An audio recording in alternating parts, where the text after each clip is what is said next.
Just outside the modern city of Rome is a place called Monte Testaccio, which means potsherd mountain.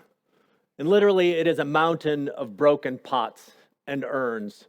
This thing called amphora, they were used back in the days of Rome that the Bible speaks of here, large urns that could hold about 150 pounds of liquid.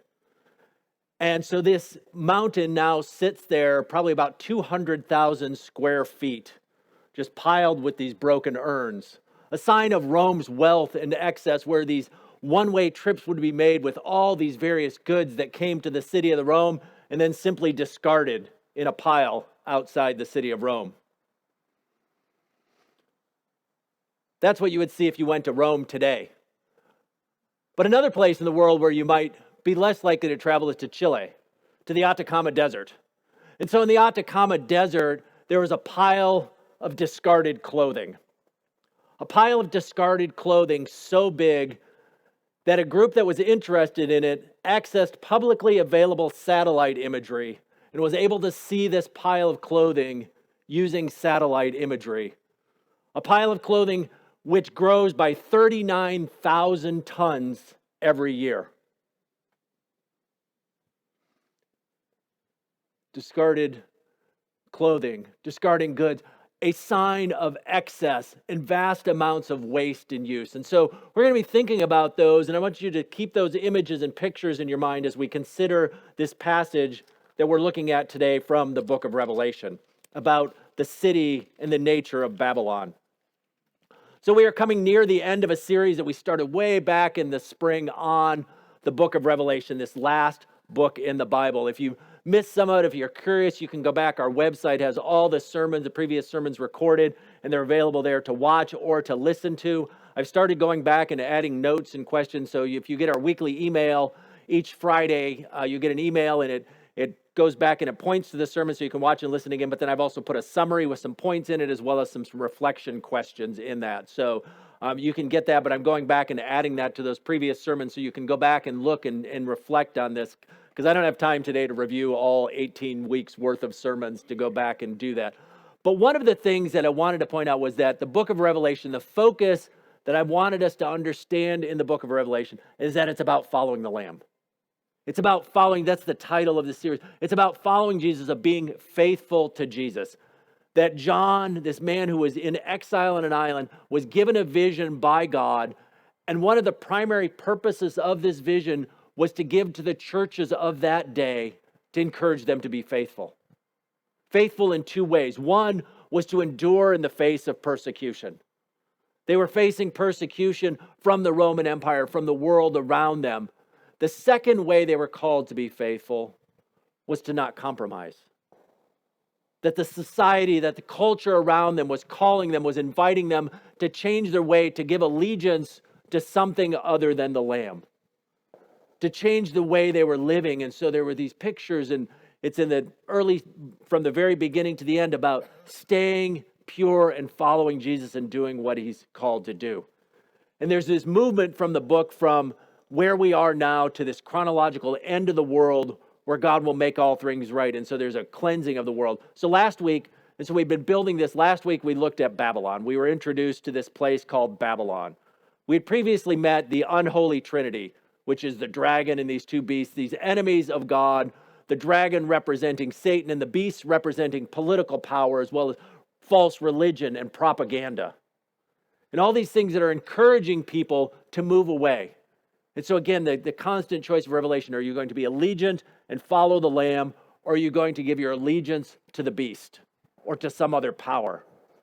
Whether that's the political power of the first beast, a false religion, whatever it is, you're giving your way to that. And so we meet Babylon, and Babylon is described as both a woman and a city, and it's this image, a trope, if you will, that's used throughout the Bible to represent opposition to God.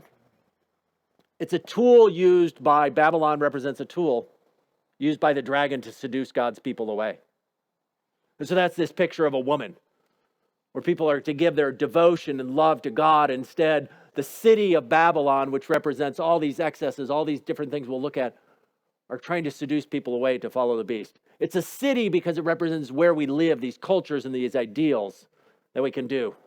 And so the first readers, the first hearers of this thing could say, how can this not be Rome? They saw clearly when they heard Babylon, they thought Rome. This city of power and of excess, this power of the Roman legions and this excess wealth, where it could be said that there were two different ways to explore the world back in those days. You could go around the world and see all these amazing things, or you could just wait in Rome because everything would come there eventually. But it's a mistake to think it's only Rome. And so Scott McKnight, a scholar who studied a lot of Revelation, says it this way. He says, each century has its Babylons. Each country has its Babylons. And each state and city, and yes, church institutions and churches, has the potential to release the power of Babylon. Each century has its Babylons, each country has its Babylons, and each state and city, and yes, church institutions and churches has the potential to release the power of Babylon. I forgot to mention earlier, if you're here in the chapel, there's an insert that has the scripture, and there's also some of these quotes and some other Bible references. In other words, Babylon is a symbol. It's not any one place, but it's any socio-political power that opposes God. So chapter 17, if we were to go back to last week, the main point of chapter 17 is Babylon will be judged and destroyed. That's what we learn in chapter 17. We're introduced to Babylon, and it's going to be destroyed. But here's where it's important to remember, who is the book of Revelation written to and why? The book of Revelation is not written to Babylon. It's written to the churches. Why? To help them recognize Babylon, to help them to understand what's going on. This is verse 4. If there's an important verse, a key verse to understand in chapter 18, it's this one. Chapter 18, verse 4. It says, then I heard another voice from heaven saying, come out of her. Who's the her referred to? Babylon. My people, so that you will not share in her sins, so that you will not receive any of her plagues. Come out. It doesn't mean leave the physical city of Babylon. They're not in Babylon. So the churches that John is writing to, they're not in Rome right now. They're in what we call Turkey. They're not in Rome. So how do they come out of Rome? It's to come out, it's a moral sense of coming out of this ideas of things. So that what? You will not share in her sins and that you will not receive any of her plagues. In other words, leave behind the morality, the ideas, the cultures of Babylon. Because if you stay in there, you're going to suffer the same consequences as Babylon. And last week we saw those consequences of Babylon where it says it will be brought to ruin, it will be burned with fire. So there's this picture of the destruction of Babylon. So chapter 18, as we're reading, isn't a warning to Babylon. This isn't something we take on the street corners and are proclaiming to the people walking by and telling them about their destruction and their fate. Chapter 18 is written to us here, sitting in the church. But if we're going to come out of Babylon, the main point is we have to know what Babylon looks like. What are the calls of Babylon? How does it give us?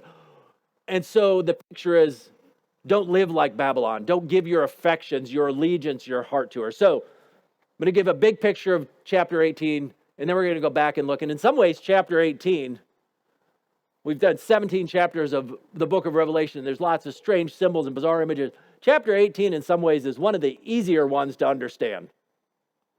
At least it's fairly straightforward what it's talking about. So it begins, and it tells us, chapter 18, verse 1 through 3, there's this proleptic prophecy of destruction.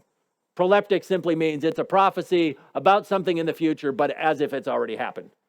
So he's saying, fallen, fallen is Babylon the Great. So it's a picture of something. And why? Because of its adultery, because of its idolatry. It's calling to do that. And then there's the call to come out. And then in verses 11, a lot of the verses after that, up through verse 19, is all the mourning by kings and merchants. So you have this big list of people who are all sad because Babylon has been destroyed. Well, why are they sad that Babylon is destroyed? Why are they weeping over Babylon? Because they really liked Babylon? Because they had good friends there? Money. They're weeping because Babylon's gone, so they don't get what they want anymore. Babylon was giving them wealth and power and prestige, And now Babylon's gone. And they're sad because now they don't have a way to make their money. Their riches, their excesses has been taken away. And so they're not sad Babylon's gone. They're only sad because what they get from Babylon is gone. And then we get this brief at the chapter 18, verse 20, this brief thing like where God's people are called to rejoice because God's justice has been done and Babylon destroyed. And then we didn't read that final thing. I didn't ask Matt to read the final few verses, but it's a repeat of the destruction of Babylon. It's this picture of Babylon now not destroyed with fire, but like a rock thrown into the sea. In other words, in the size of a large millstone. If you were to take a boulder, if you go out to the lake, go out to the middle of the lake and throw a boulder off the lake, off your boat, what's going to happen to it? I mean, quickly, right? Just down to it's not going to stop on the way and think about it. It's not going to, straight to the bottom, right? That's the picture of Babylon. Babylon goes to the bottom.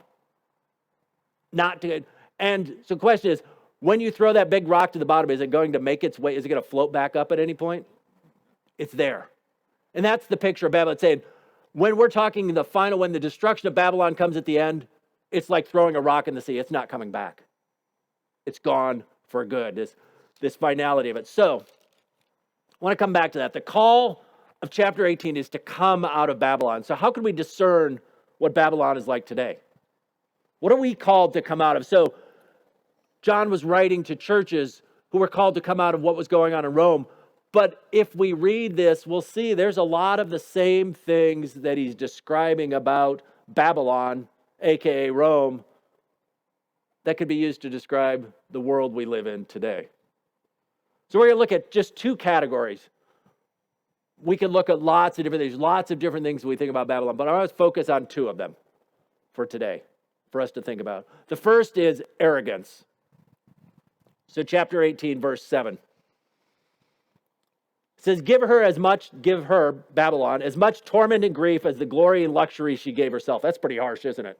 So how much luxury and glory did Babylon give herself? A lot. And so now the voice from heaven saying, well, whatever that luxury and wealth that Babylon gave herself, give her back an equal measure of torment and grief. In her heart she boasts, I sit enthroned as a queen. I am not a widow. I will never mourn. Do you hear that arrogance? The pride of saying, I sit enthroned as a queen. There's a sense of arrogance, which makes me think of another ruler of a literal Babylon, a man named Nebuchadnezzar. Nebuchadnezzar was a ruler of the historical empire of Babylon. We read a lot about him in the book of Daniel. And there's a point in the book of Daniel, Daniel chapter 4, verse 30, where Nebuchadnezzar, the king, says, is not this the great Babylon I have built as the royal residence by my mighty power and for the glory of my majesty? So here is Nebuchadnezzar, the emperor, looking out over this great empire and saying, is not this the great Babylon I have built as the royal residence by my mighty power and for the glory of my majesty? So question for you, how many bricks do you think Nebuchadnezzar laid in the new palace? Yeah. Probably didn't go out and fight any battles, wasn't at the docks unloading for the ships.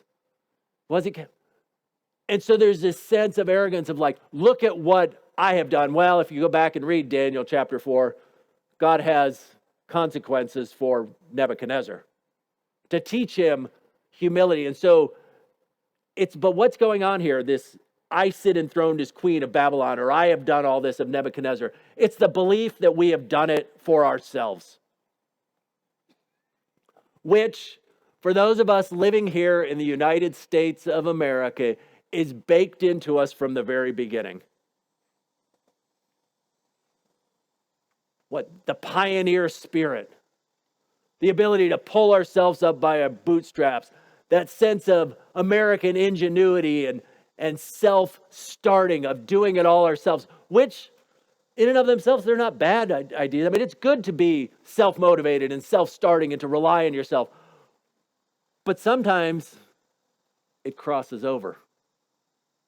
It comes to this sense of arrogance to all of a sudden look And to be sitting in your house, to be sitting at all the things you've done and say, look at all this I have done. Jesus even tells a parable about that. In one of his stories where he tells about a man who has all these barns and he builds his wealth in excess, and he says, look at what I have done. And he fails to recognize that all that he has comes from God. And so that's where this arrogance of Babylon is portrayed, this sense of, I've done it all myself. I've done it my way. I've done it all on my own. And what happens then in that arrogance is then we begin to think we don't need others. So maybe it happens in our Christian life where we get to a point and we look and say, well, I don't really need other Christians. I can do it all on my own. I mean, I made the decision to follow Jesus. Nobody did that for me. I can study the Bible on my own. I can do all these things. And so I don't need the church. I don't need other Christians. And maybe even gets to the point where I don't really need God because I've been self-actualized. I've done all the things that I need to do, and I don't need those things. And so here's where this arrogance comes in. It can be in the arrogance of leaders. Leaders at every kind of institution, from businesses to schools to, yes, even in churches, we can encounter arrogance in leaders who think they've done it all. Where there's this thinking that our team, our nation, our church is the best and the greatest. Now, does that mean we can't think we live in a wonderful place? Or even to say that America is the best place to live? That's not what I'm saying. What I'm saying is we have to be careful then to when that bleeds over into arrogance, where we begin to look down on others or think we've achieved it all on our own.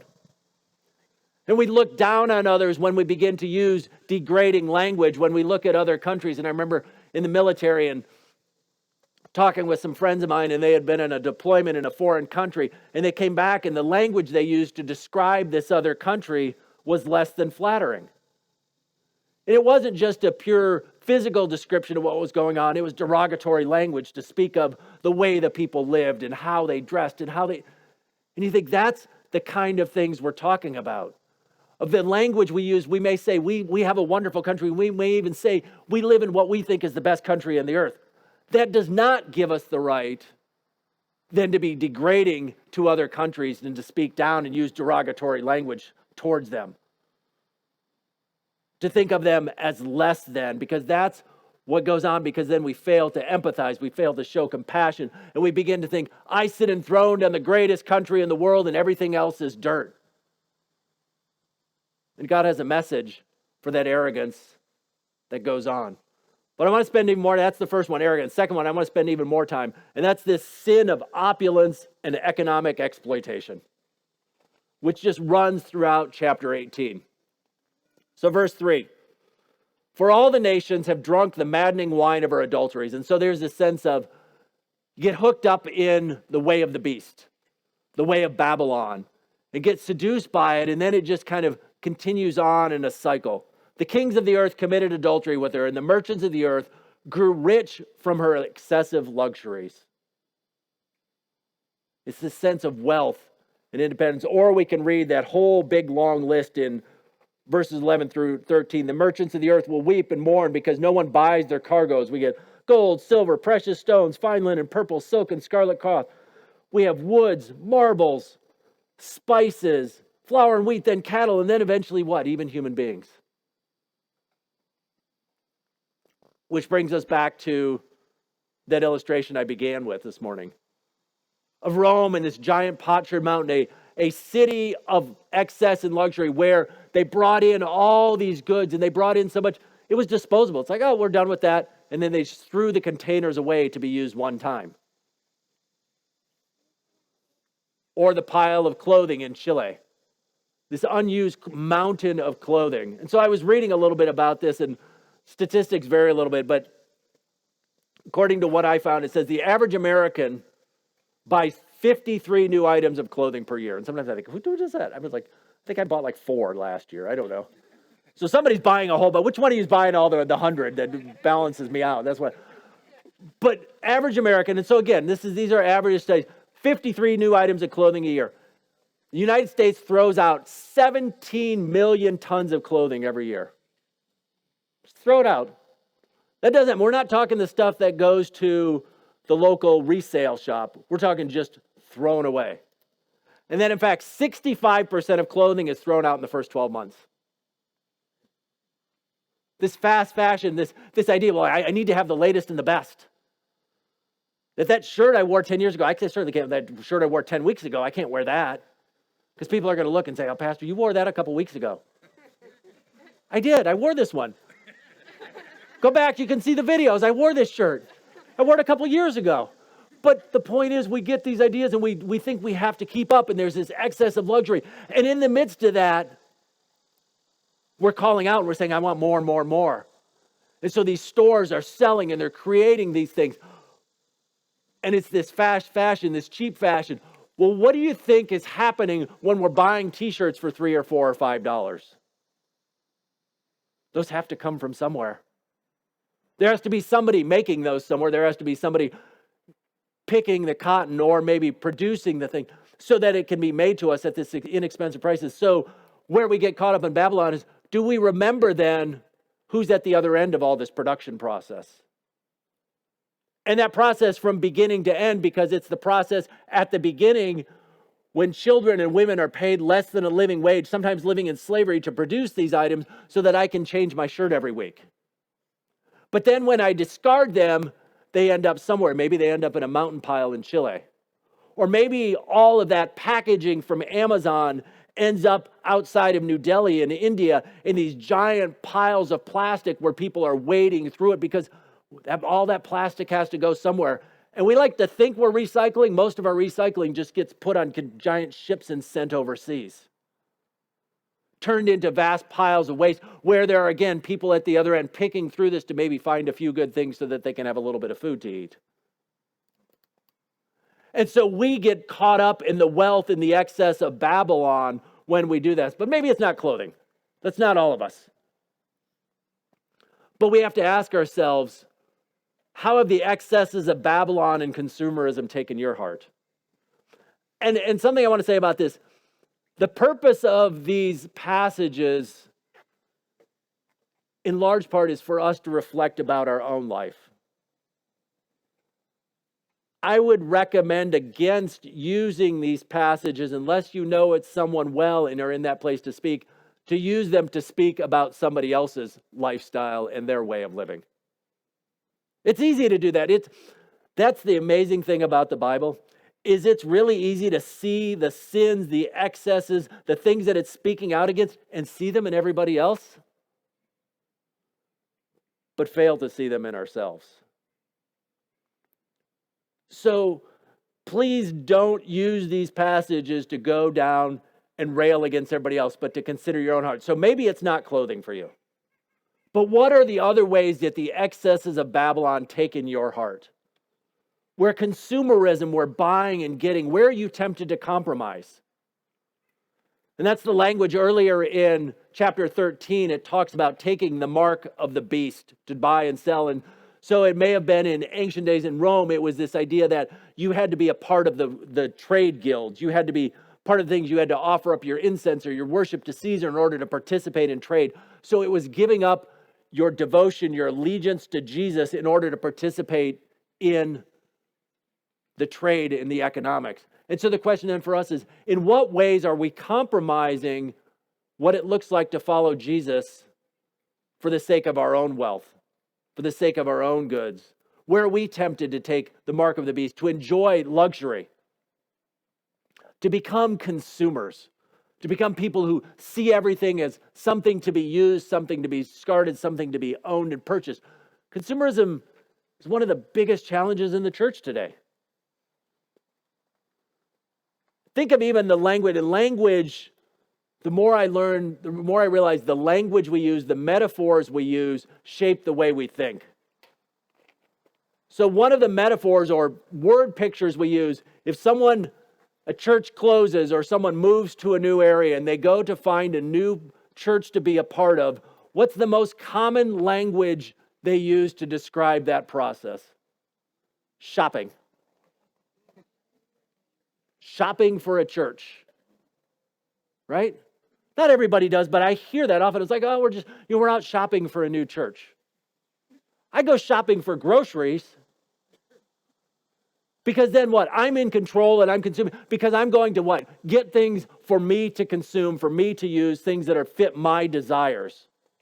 And so you see how this excess of Babylon, this mentality of Babylon says that the process I use to even discern or decide what part of the body of Christ I'm going to belong to puts me in charge as something that I own. Because when we shop for church, when I shop for something at the store, if I go and I find something and I get it home and maybe the date's expired, or I get it home and it doesn't look quite right, what do I do with it? I return it, right? Or I just discard it. So if then we're shopping for a church and we come to a new church and all of a sudden we realize, there's some people here, they're kind of annoying. Well, that song, that pastor, I don't really know about him, but they don't have that program for me. My other church had that program.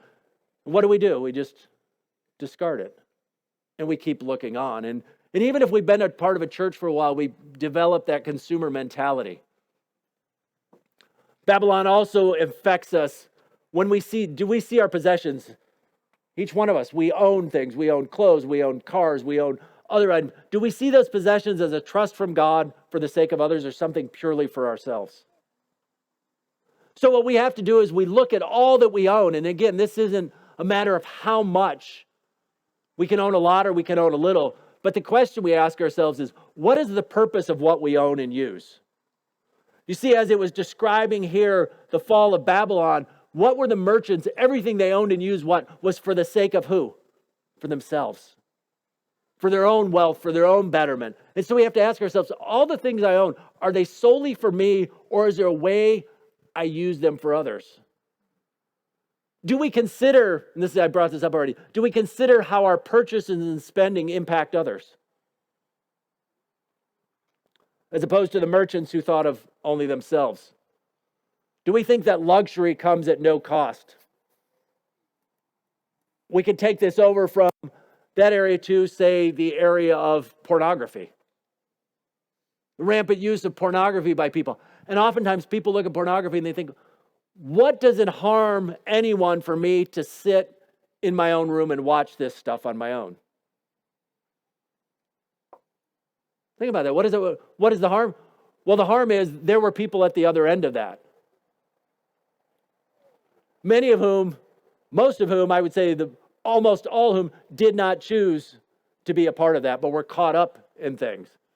Now, there may be some who are, but the vast majority, so there's this trade. So when there's this huge market for child pornography, there are no 6-year-olds out on the streets thinking, well, that's what I want to do for the rest of my life, is just star pornographic films. But instead, people abduct them, people are used, so there's this thing. And so when someone's sitting casually in their room and watching and saying, what harm is done? They're ignoring what's happening at the other end, and that's Babylon.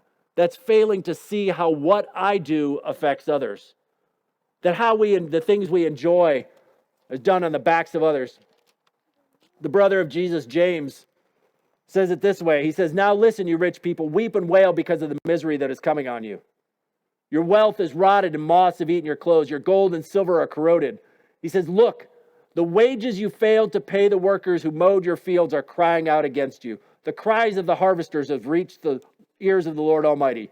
You have lived on earth in luxury and self-indulgence. You have fattened yourselves in the day of slaughter. You have condemned and murdered the innocent one who was not opposing you. It's not just John and Revelation. It's a theme throughout scriptures. How do we use what we have? And do we build our luxury? Do we build our wealth? Do we build our enjoyment? Do we build our pleasure? Do we build all these things on the backs of others? Because that's the nature of Babylon. And what's going to happen to Babylon? It's going to be destroyed. It's going to be gone forever. It's going to be gone in fire. It's going to be bottom of the sea. All these different images, metaphors, pictures of what happens to Babylon. Or we can think of it this way. The last one is, do we think of the economy as the most important thing? So a presidential race a number of years ago. One of the candidates says what? It's the economy, stupid, right? And what's that say? In other words, we don't care about anything else going on in the country. And I'm exaggerating just a little bit here. But the bottom line is, we look and we say, how's my 401k doing? How's the NASDAQ doing? How's the S&P doing? How's my retirement? What's the price of gas? What's the price of grocery? As long as those are low and I'm doing well, I don't care about anything else. That's Babylon. That's Babylon at work when we see it all about those things that we say, as long as the market's doing well, everything's okay. And maybe we do that as an individual. Do we assume if we're doing financially well, we must be doing something right? Or the converse of that, if someone we notice is not doing well financially, we must assume something's wrong with them, right? Do we elevate those who have more wealth? So Revelation 18:23 says, the light of a lamp will never shine in you again. The voice of a bridegroom and bride will never be heard in you again. Your merchants were the world's most important people. By your magic spell, all the nations. The merchants were the most important people. Imagine a world in which the rich and the merchants are the most important people. Doesn't take long, does it? It's the United States. I mean, we think of it, that's, who do we elevate? The people who have the money. And we do it even in church. How many times in church do we look around and say, well, we need somebody on the board? And this isn't every church, but I've been in full-time ministry for 26 years now, served in 6 different churches, been to numerous conferences, talked with hundreds of pastors over the year, read books about it and stuff. And one of the things that often comes up is selection of leaders. And one of the challenges in many churches face is they look around and they look and they say, who are the successful business people? Who are the people who are doing well? And then we put them on the boards of the church because we think, well, if they did well in business, they must do well for the church. That's Babylon, where the merchants become the most important people. Now, the successful business person may be the right person, but it's not because they're a successful business person. The leaders of our church need to be chosen based on their character. So the question is, do we make the merchants the kings or do we make the prophets the kings?